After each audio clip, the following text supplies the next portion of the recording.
Have you ever felt like a ghost in your own home? Not the kind that haunts a house and scares people, but the kind that simply does not exist. The kind of ghost that everyone looks right through. You are the extra chair at the dinner table. You are the background noise. You are the child they assume will be fine, while the spotlight burns bright and hot on the golden child sitting right next to you. My name is Sarah. For 26 years, I was that ghost. I was the invisible daughter. My mother, Linda, spent her entire life worshipping the ground my brother, Kevin, walked on. She invested every ounce of her love, her money, and her attention into him, convinced he was a genius destined to change the world. And me? I was just Sarah. The quiet one. The one who didn't need anything. The one who was just there. But last Christmas, the script flipped. In a single heartbeat, during a dinner where they mocked my life's work and treated me like a servant, I dropped a bomb that didn't just silence the room, it shattered their entire reality. I didn't scream. I didn't cry. I simply told them that the worthless company they laughed at had just sold for $150 million. If you have ever been the black sheep or the overlooked underdog, stay with me. Because what happened after I revealed that number taught me a brutal, necessary lesson about blood, money, and the true cost of revenge. If you've dodged this bullet in your own life, congratulations. But if you are facing this, or suspect you're about to, watch closely how I tackle it. This isn't just a story, it is a survival guide. This trick might just save your bacon. To understand why I did what I did, you have to go back to the beginning. My life started as a whisper compared to my brother's roar. Kevin is 5 years older than me. From the moment he was born, he was the sun, and the rest of us were just planets orbiting his greatness. My father was always working, always distant, so the kingdom belonged to my mother, and Kevin was her prince. I remember his 13th birthday like it was a scene from a movie. My mom threw a festival. Literally. She rented a huge white tent for the backyard, hired a professional DJ, and catered food that looked like it belonged at a wedding. The highlight of the day was a brand new, gleaming mountain bike that cost more than our family's car payments at the time. It was red and silver, shining under the summer sun. Neighbors cheered, kids clapped, and my mom hugged him so tight it looked like she was afraid he'd float away to heaven. She whispered loudly enough for everyone to hear, "You are going to go so far, Kevin. I am so proud of you." I was 8 years old. I stood in the doorway of the kitchen, looking out at the party. I was wearing a thrift store t-shirt that was 2 sizes too big because Mom said buying new clothes for me was a waste since I grew so fast. I was holding a chipped plastic cup of tap water. No one asked if I wanted cake. No one asked if I wanted to play. I was just part of the scenery, like a garden gnome or a fence post. When my birthday rolled around a few months later, do you know what I got? A generic cake from the grocery store. It still had the discount sticker on the plastic lid. My mom didn't even have time to light the candles because she was too busy on the phone arguing with Kevin's private school about his grades. She looked at me, gave me a quick pat on the head, the way you would pat a dog, and said the phrase that would haunt me for decades, "Sarah, you're so independent. You're strong. You'll be fine. You'll be fine." It sounds like a compliment, doesn't it? It sounds like trust. But when you are a child, it is a curse. It is code for, "We don't need to waste our energy on you." It meant Kevin got the private tutors, the piano lessons, the brand new sneakers every semester. I got the public school with peeling paint and textbooks from the 1990s that were missing pages. When I asked why things were so different, Mom would sigh, looking exhausted by my very existence. She would say, "Kevin needs special stimulation. He has potential that needs to be nurtured. You just need to work hard, Sarah. You are a survivor." So, I became one. I learned to survive in the shadows. By the time I was 12, I stopped asking for things. I realized that every dollar spent on me was a dollar not spent on Kevin, and that was a sin in my mother's eyes. I started washing dishes at a local coffee shop when I was barely a teenager. I lied about my age to get the shift. I saved every single tip in a glass jar hidden deep in my closet, behind my winter coats. That jar didn't just hold quarters and crumpled dollar bills, it held my freedom.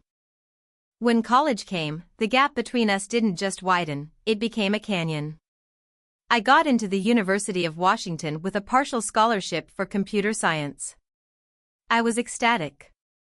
I remember running into the kitchen, my heart pounding against my ribs, to show my mom the acceptance letter. She was sitting at the table with her iPad. She barely looked up.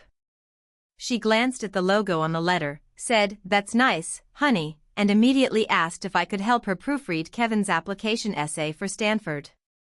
She didn't ask about my major. She didn't ask about the scholarship. She just needed me to serve Kevin. A week later, Kevin got into Stanford. The house exploded with joy. It was like the Super Bowl had come to our living room. There was champagne, there were parties, relatives flew in from out of state. My mom cried tears of joy, telling everyone who would listen that her son was going to be the next Steve Jobs. When I left for college, I packed my own car. It was a beat-up sedan I had bought with my dishwashing money. No one helped me carry my boxes. My mom gave me a quick, distracted hug at the curb and said she had to run because she was helping Kevin shop for his dorm room furniture. "Drive safe," she said, already turning away. I drove away, watching them in the rearview mirror, and I made a vow to myself. I would never, ever ask them for anything again. I would build a life so big that they couldn't ignore it, or I would build a wall so high they couldn't climb it. I lived in a cramped apartment with 2 roommates where the walls were so thin you could hear the neighbors sneeze. I worked the opening shift at Starbucks, waking up at 4:30 a.m. every single day. My hands were always dry and cracked from the sanitizer, my clothes always smelled like old coffee grounds. Between shifts and classes, while my friends were partying or sleeping, I was in the library. I taught myself to code using free YouTube videos because I couldn't afford the official textbooks. That is where VitalFlow was born. It wasn't called that back then. It was just a little project on my battered laptop. I saw my friends burning out, skipping meals, forgetting to drink water, and getting depressed. I wanted to build something simple, an app that didn't just track data, but acted like a gentle, supportive friend. A digital mom, maybe. The mom I never had. I poured my soul into that code. I worked until my eyes burned and my fingers cramped. I missed parties. I missed holidays. I ate instant noodles for dinner 5 nights a week. Slowly, the app started to grow. First a few hundred users, then a few thousand. I remember the first time I made $500 from the in-app advertisements. I stared at the screen and cried. It wasn't millions. It wasn't even enough to pay rent for a month. But it was mine. It was proof that I wasn't invisible. It was proof that I could create value without anyone's permission. During those years, whenever I visited home, the conversation was 100% Kevin. Kevin joined a prestigious fraternity. Kevin had a brilliant startup idea. Kevin needed more money. He burned through mom's retirement savings on a local delivery app that failed in 6 months. He lost $100,000 of her money. And do you know what she did? She comforted him. She blamed the market. She blamed the economy.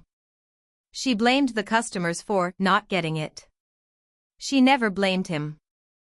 When I tried to mention my app, Kevin would scoff. He would roll his eyes and say, "That's cute, Sarah. How is your little hobby going? Still playing pretend with code?" My mom would just nod vaguely and ask if I was eating enough, before turning back to Kevin to ask if he needed a new car to feel better about his failure. I stopped trying to make them see me. I realized it was a losing game. I just kept building. And then, the breakthrough happened.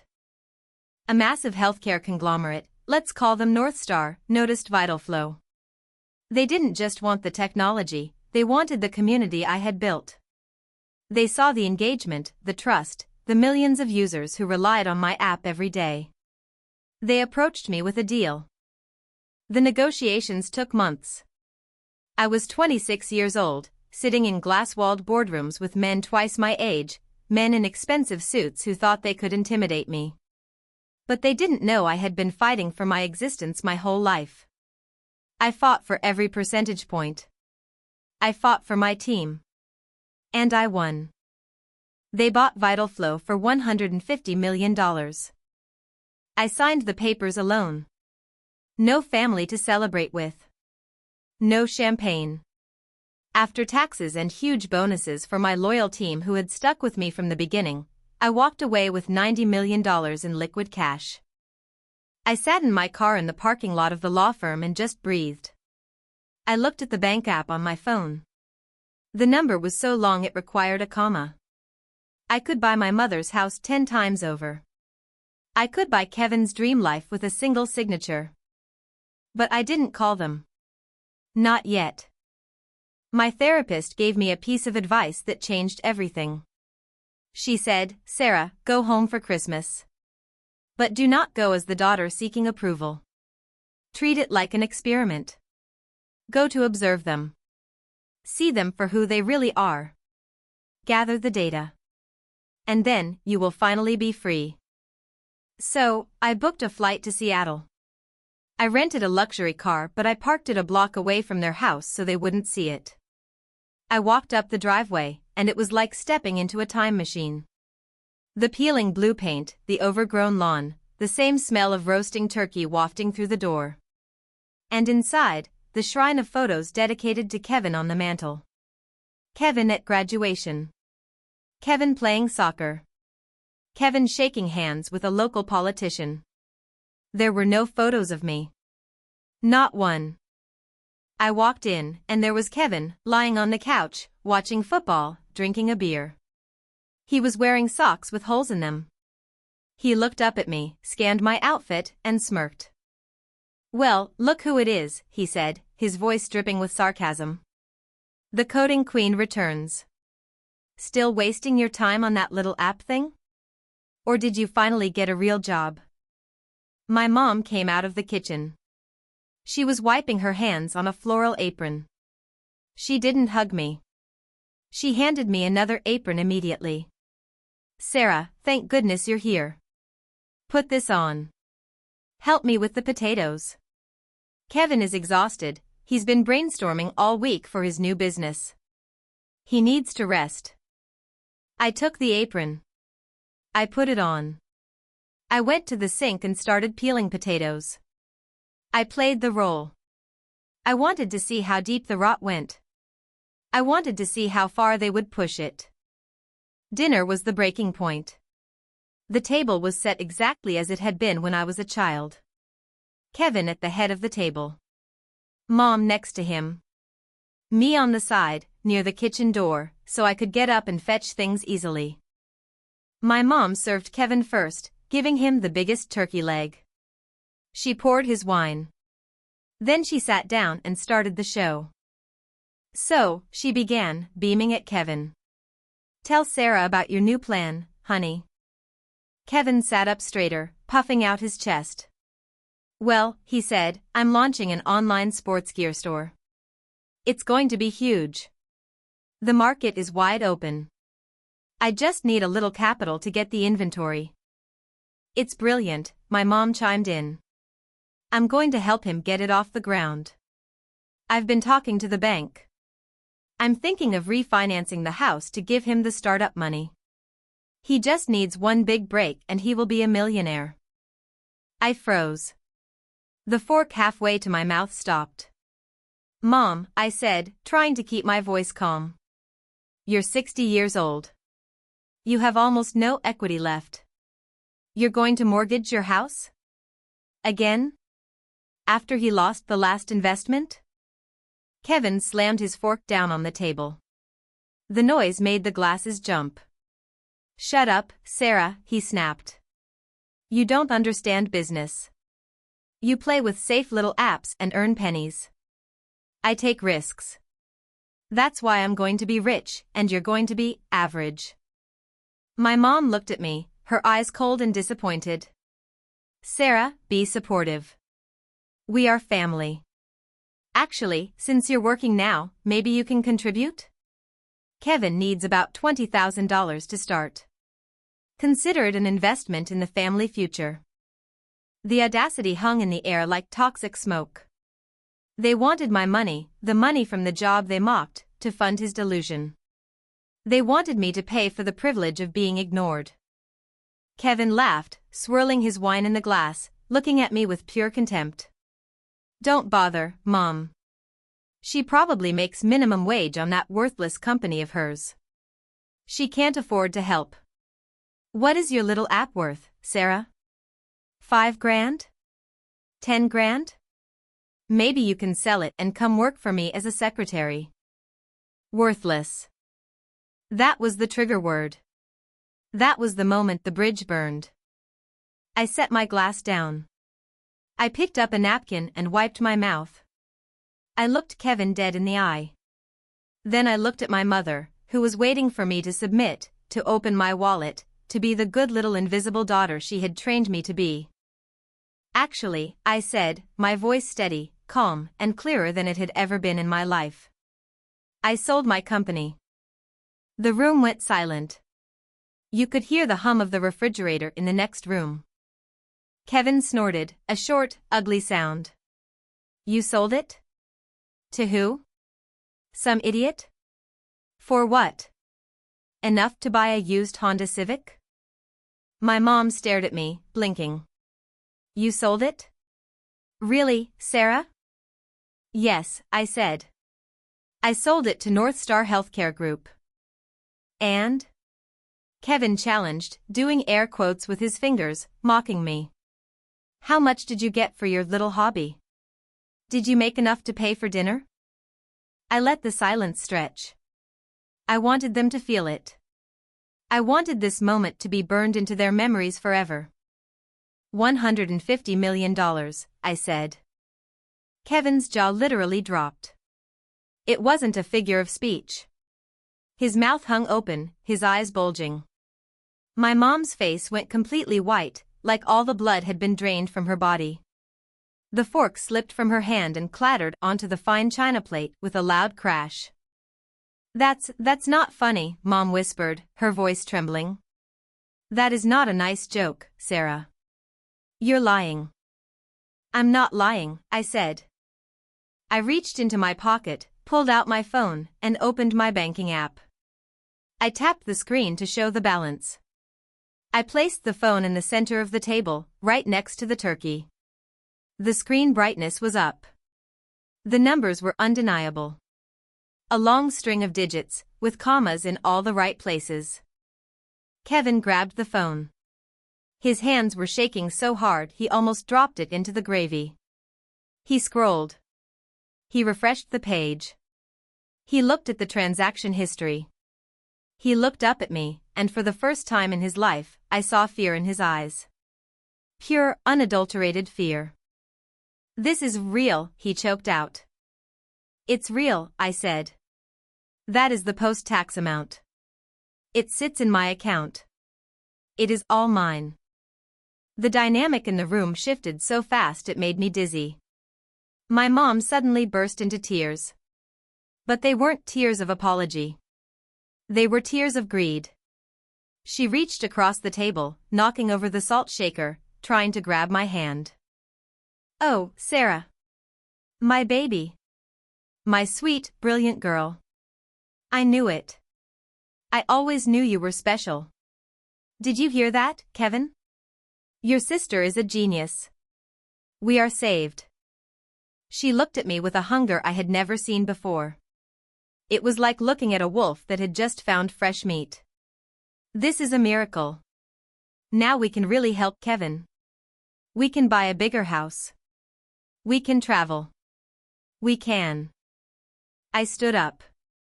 I pulled my hand away from her grasp as if she were fire. No, Mom, I said. We aren't doing anything. What do you mean, she asked, her smile faltering. her eyes darting back and forth between me and the phone. I said, my voice rising just enough to fill the room with my truth.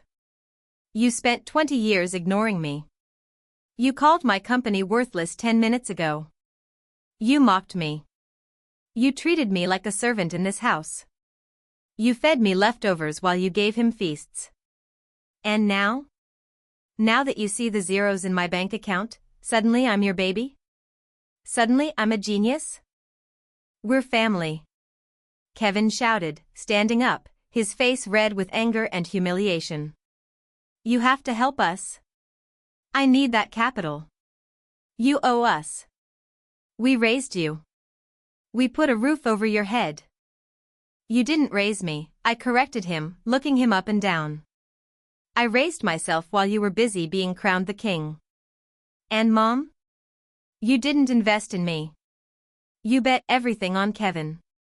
You gambled on the wrong child. And you lost. I picked up my phone and put it back in my pocket.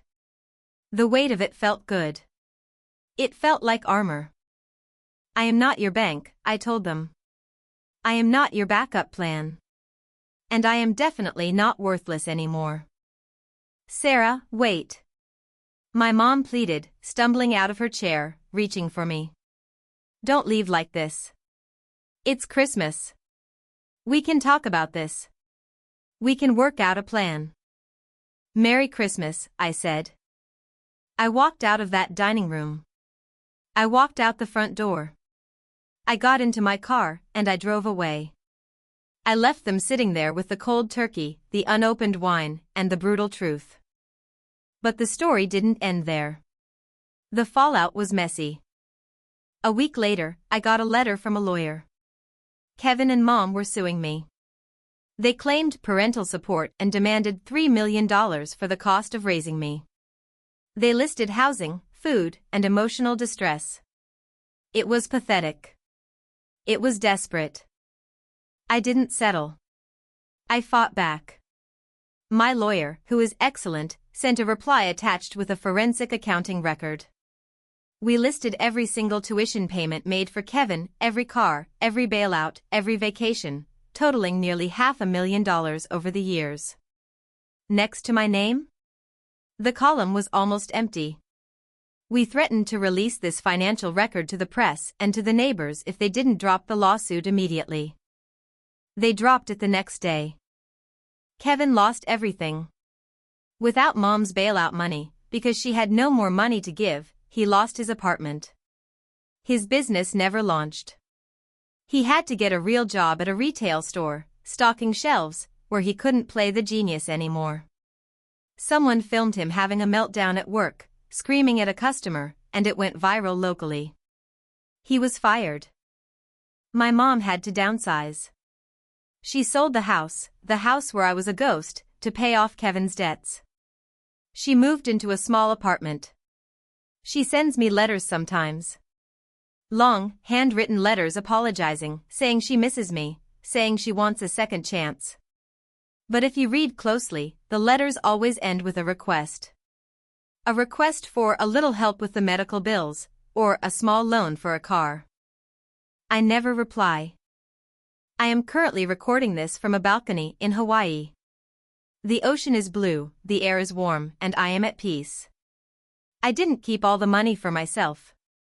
I donated a large portion of it to charities that support neglected children and provide mental health support for women who have to build their lives from scratch. I am building a life full of people who love me for Sarah, not for the bank account. So, here is my message to you. Your worth is not determined by how loudly your parents clap for you. Your value is not decided by whether you are the golden child or the scapegoat. If you are the invisible child, if you are the one working in the dark while others shine, keep going.